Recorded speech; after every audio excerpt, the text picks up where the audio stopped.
Bonjour à tous, bienvenue sur SVM6. Donc je vais répondre avec cette petite vidéo très rapidement à la question qui m'est posée par Frédéric au sujet des fonds d'écran noirs.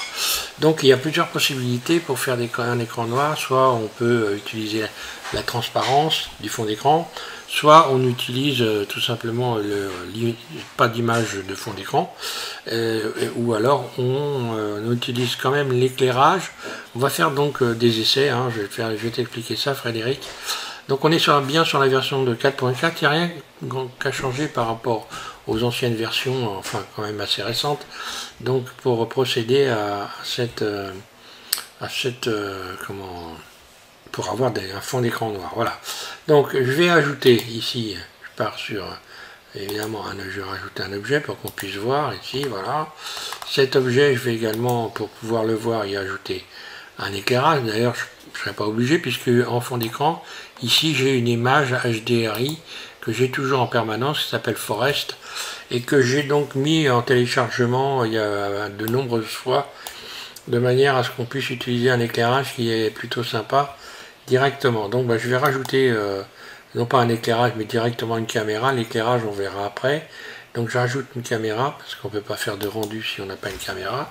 La caméra, je la positionne sur le cube en faisant un CTRL ALT 0, comme ceci.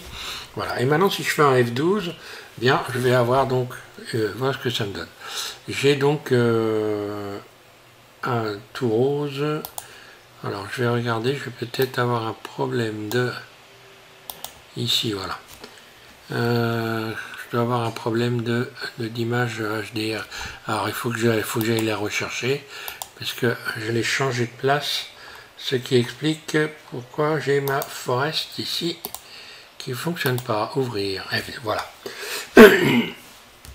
J'ai changé en fait l'image de place, ce qui fait que ça me donne un éclairage rose. Alors voilà, donc avec mon image de fond d'écran, voilà ce que j'obtiens. L'image de fond d'écran ici, donc c'est un éclairage puisque c'est une image EXR ou HDRI, hein, c'est à peu près la même chose. Ici, je vais baisser la luminosité.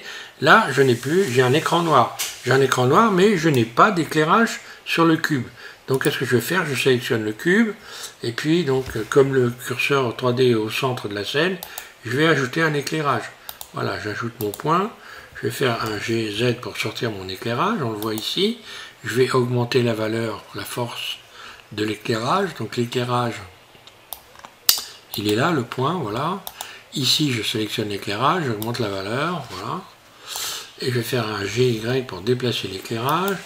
Puis éventuellement, je vais dupliquer Shift D et puis le déplacer sur X pour avoir un éclairage également.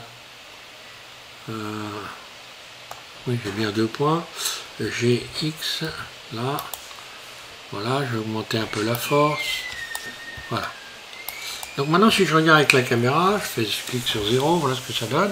Si je fais un F12, ben on va voir que j'ai bel et bien un objet éclairé avec un fond d'écran noir. Alors, deux possibilités. On peut donc faire ce que je viens de faire, ou alors également, on peut aller ici dans toutes les fonctions ici, aller chercher dans pellicule. Et dans pellicule, on a la possibilité d'avoir un fond transparent. Donc si je clique sur transparent, voilà ce qui se passe. Donc on voit plein de petits carrés, ce qui signifie qu'il n'y a pas de fond d'écran. Il n'y a pas d'image en fond d'écran. Donc si je fais Shift D, je duplique mon cube juste pour faire une expérience. J'ai voilà comme ça. Si je fais un rendu F12, ben dans mon rendu, j'aurai donc voilà ce que ça donne. En fait, quand je vais faire un enregistrement de l'image, elle sera noire en fond d'écran, il n'y aura rien. Voilà. J'ai quand même l'éclairage que je peux utiliser, l'éclairage Forest ici. J'avais baissé la force, j'avais mis la force. Donc voilà, on peut quand même utiliser l'éclairage de l'image de fond d'écran, hein, donc de cette image-là qui me sert d'image de fond d'écran.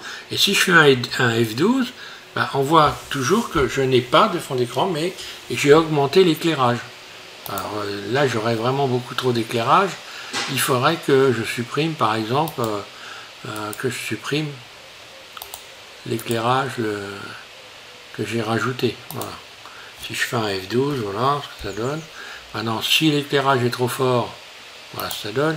Si l'éclairage est trop fort, je peux... Par contre, on a bien vu qu'on a plus on n'a pas une vue 3D hein, quand on fait ça. Hein. Je vais baisser la force de l'éclairage du monde. Là. On ne voit pas les arêtes hein, si je fais un F12. Ce qu'il y a de bien quand on utilise, voilà, on a un peu du mal à voir les arêtes. Hein. Alors que si j'utilise un éclairage comme ceci, donc un petit éclairage simple, que je mets plusieurs points de lumière, G, Z, G, Y, là, que j'augmente la force, on va voir, voilà. Voilà, et tout de suite je mets en évidence la 3D, on voit donc les arêtes. Hein, tout ça, il faut tenir compte de tout ça quand on va faire des rendus. Maintenant, si je fais un rendu, voilà, on voit beaucoup mieux les arêtes. Voilà. Je pense voilà, avoir répondu à ta question, Frédéric. Il n'y a pas grand-chose, je te dis, il n'y a pas grand-chose de changer hein, sur la façon d'avoir des fonds, noirs hein, dans Blender. Voilà. J'espère que ça va te servir. Et puis, bien écoutez, je vais donc vous dire à tous de bien vous amuser avec tout ça. Et à la prochaine vidéo. Merci.